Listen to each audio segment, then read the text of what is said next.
வணக்கம். இப்போ இந்த வீடியோ ப்ரெசன்டேஷனில் நம்ம MCX சில்வர் மார்க்கெட்டில் இன்றைக்கி எப்படி ட்ரேட் பண்ணலாம் அப்படின்றத பற்றி பார்க்கலாம். அதுக்கு முன்னாடி நேற்று மார்க்கெட்டில் என்ன நடந்தது, நம்ம என்ன எதிர்பார்த்தோம் அப்படின்றத பார்ப்போம். நீங்கள் பார்த்துட்ருக்கிறது 7 நிமிஷம் candle stick chart.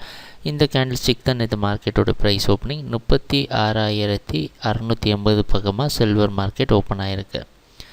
Silver market தொடர்ந்து டவுன் ட்ரெண்டுக்கே சாதகமாக இருக்கும். 37,060 ஸ்டாப் லாஸாக வச்சு அப்படின்றது தான் நம்மளோட எதிர்பார்ப்பாக இருந்தது. அந்த அடிப்படையில் ப்ரைஸ் ஓப்பன் ஆனது உடனே பார்த்திங்கன்னா தொடர்ந்து அது டவுன் ட்ரெண்டை கண்டினியூ பண்ணி அடுத்தடுத்த டார்கெட்டை தொட்டிருக்கு. மறுபடியும் 36,360 சப்போர்ட்டாக மாற்றிருக்கு.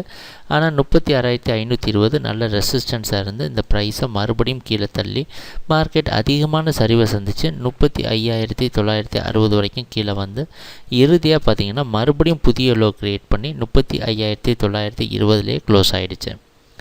இதுதான் சில்வர் மார்க்கெட்டில் நடந்த முழுமையான ப்ரைஸ் ஆக்ஷன். நம்ம எதிர்பார்த்தது எல்லாமே நடந்திருக்கு, எதிர்பார்த்ததுக்கு மேலேயும் நடந்திருக்கு.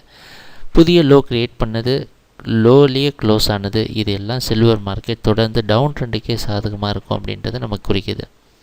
அந்த அடிப்படையில் இன்றைக்கும் சில்வர் மார்க்கெட் டவுன் ட்ரெண்டுக்கே சாதகமாக இருக்கும்னு எதிர்பார்ப்போம். ப்ரைஸ் 36,000லேருந்து 36,040க்குள்ளே ஓப்பன் ஆகிறதுக்கு வாய்ப்பு இருக்கிற மாதிரி வெளிநாட்டில் இருக்க காமெக்ஸ் மார்க்கெட் வச்சு பார்க்குறப்ப தெரியுது.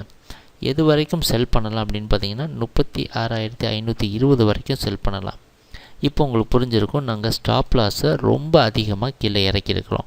இப்படி தான் படிப்படியாக நம்மளோட ஸ்டாப் லாஸ் ஜோனை கீழே கொண்டு வந்து நம்ம கண்டினியூஸாக மார்க்கெட்டில் ஸ்டே பண்ணிகிட்ருக்குறோம். அதனால் இந்த ஜோன் வரைக்கும் 36,520 வரைக்கும் நீங்கள் செல் பண்ணலாம்.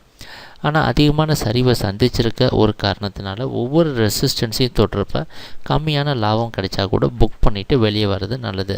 நம்ம எதிர்பார்க்குற அடுத்த டார்கெட் 35,760, 35,720, 35,600. சரி, ட்ரேடிங் நடக்கிறப்போ பார்ப்போம் என்னென்ன மாற்றங்கள் வருதுன்னு. எங்கள் வீடியோ ப்ரெசன்டேஷனை தொடர்ந்து பார்த்துட்டு வந்ததுக்கு மிக்க நன்றி, மகிழ்ச்சி, வணக்கம்.